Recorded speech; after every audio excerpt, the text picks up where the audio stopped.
My final guest of the day is Senator Tom Carper, chairman of the Senate Committee on the Environment and Public Works. During his time in the Senate, he's helped push legislative action aimed at reducing emissions and raising fuel efficiency standards. He's also been an advocate for environmental justice, a big one. Welcome, Senator Carper. How are you? I'm doing well. The last time we follow Josh Bolton.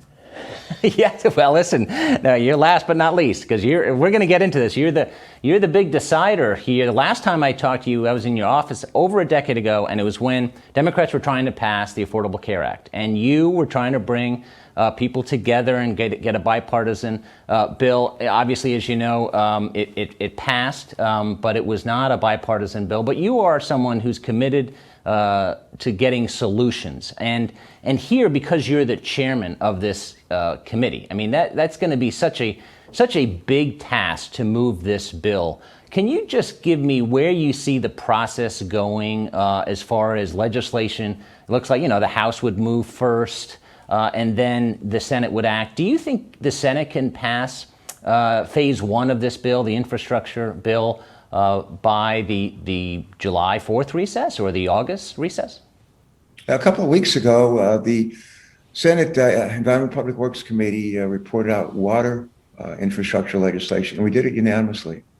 There are two revolving state funds that exist that the federal government helps to infuse money into. One of those is to provide clean drinking water and to help support that at the state and local level. And the other is to work on really sanitation, how to clean up water. We usually pass those bills in tandem with reauthorization of the Army Corps of Engineers, which does a lot of work on our coasts, on our shores, and so forth. And we were unable to come to agreement last year to do that. So we reported clean drinking water legislation and wastewater legislation out unanimously out of our committee 2 weeks ago. We're going to take up that legislation on the floor next week. We expect for it to pass there, and then we'll join forces with our friends in the House. The amount of money that would be involved it's a 5-year reauthorization for water, clean water, drinking water. No, it'll be $15 billion a year for 5 years, and it's a significant increase over where we were. We had a hearing today on something called kind of follow on what you're talking about with respect to funding transportation infrastructure. I'm a believer that our roads and highways, bridges need a lot of work. I think things that are worth having are worth paying for. For years, we have taken the user pay approach. If you use roads, highways, bridges, you have to help pay for that. I think that's a sound policy and one that we should continue. Today, we had a hearing for almost 3 hours. We focused on vehicle miles traveled. And Shelley Capito, who's a Republican from West Virginia, and I are working to be able to pass surface transportation legislation in the Senate, and not in the Senate, but in our committee. We put out a committee by Memorial Day, legislation that would create a lot of money, about $300 billion toward roads, highways, bridges, help to create charging stations. The president's called for creating 500,000 charging stations for electricity and for hydrogen to help supply fuel, if you will, to vehicles that are not using gasoline, not using diesel. The largest source of carbon emissions in our country are our mobile sources, our cars, trucks, and vans. And one of the best things that we can do is to address that. And I think we will probably report a good bill out of Congress out of our committee and by Memorial Day to address that. If you look at the three top sources of carbon emissions in our country, number one is our mobile sources. 28% comes from our cars, trucks, and vans. About another 24% comes out of our utilities. And another roughly 22% comes out of industry, like cement plants and stuff like that. And what we're focused on is, if you put all those three together, it's about 78% of our carbon emissions in the country. We focus just on those.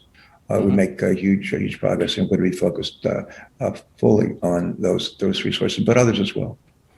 You go way back with President Biden. He, when he was then senator, I believe it was in the early 1980s, urged you to run for the House seat in Delaware. How do you think his presidency is going to be? And talk a little bit about your relationship, because he's known as a deal maker. He's going to have to strike some deals. You mentioned, talking to Josh Bolton about the gas tax / user fees. That's not in his plan. But do you think that President Biden is going to be flexible? Because I get the feeling that Congress is certainly going to be, you're going to be introducing bills, but you're going to be taking certainly factions of his plan. But this is not going to be a rubber stamp, right? Well, he has a tradition of trying to work across the aisle. He's pretty good at it as a senator for all those years. I would opine I'm not that bad either, and if with respect to I'll say user fees, George Voinovich and I used to be a governor from Ohio when I was governor, and we were senators together. And George and I offered a compromise on how to restore the purchasing power of our user fees for our roads, highways, bridges. We proposed raising gas and diesel tax over a number of years by several cents a year till finally we restored the purchasing power. Hadn't been raised since 1993. We proposed doing that. The other thing, though, is I think the future is going to be for infrastructure. Clean infrastructure is going to be I call it vehicle miles traveled, regardless of whether you're driving a gasoline or diesel powered vehicle or electric powered vehicle or hydrogen powered vehicle. You're going to pay directly or indirectly for the construction of our roads, highways, and bridges. That's the future. That may be 10 years away, but GM has announced that they're not going to be building any diesel-powered or gasoline-powered vehicles after 2035. You've got the friends at Ford are basically saying their next F-150, not all of them, but the next generation is going to be all electric. The Mustang is all electric, and we're seeing the marketplace and the manufacturers moving toward electric, moving toward hydrogen. And what my job, part of our job in our committee is to make sure at the end of the day, in the words of Mary Barra, she used to say to me last year, she runs GM, she said, if we build cars, trucks, and vans and they're electric, we want to make sure people buy them. We need fueling stations, charging stations, rather, all over the country. Joe Biden's proposed building 500,000 of them. We need tax policy that supports that. And it's not all in the federal government. There's a responsibility for state and local governments, for utilities, for people who buy the vehicles themselves and sell the vehicles. But we need charging stations that are throughout the country. And if we do that, we'll go a long way toward addressing one of the most greatest causes of carbon dioxide in our country. That's our mobile sources. But there's a way I think vehicle miles traveled is the future, and that may be 10 years away, but it's coming. It's coming clearly. You got partnerships with Honda and GM.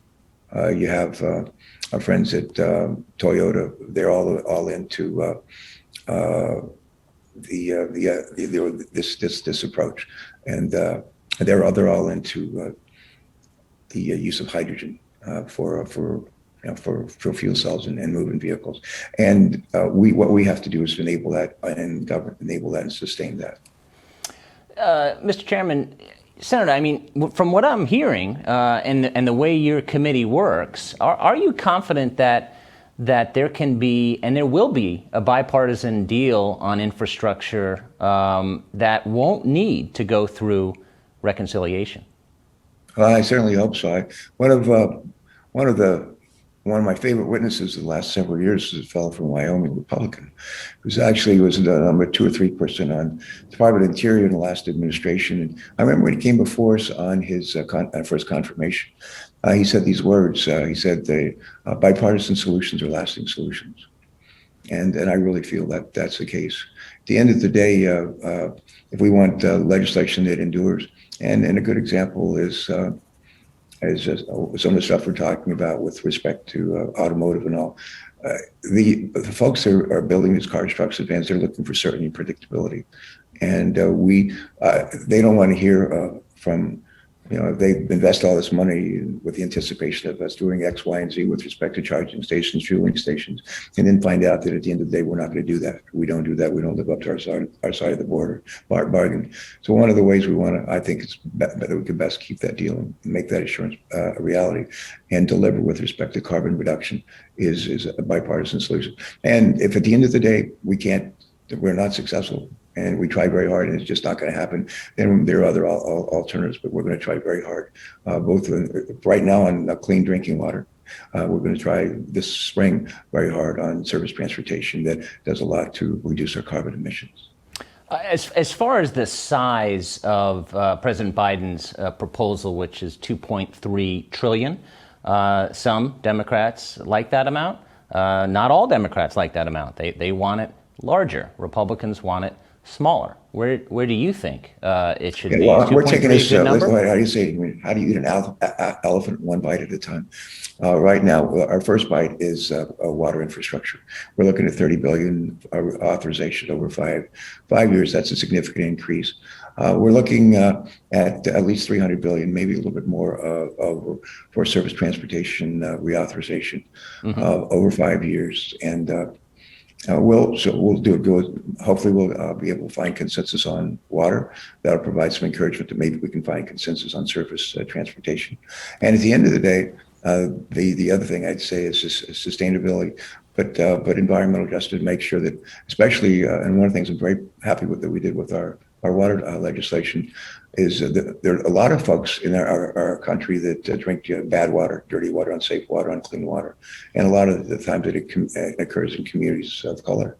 And we want to make sure that the low income communities, could be rural communities, could be tribal communities, we want to make sure that they get an extra helping hand than they do in our legislation.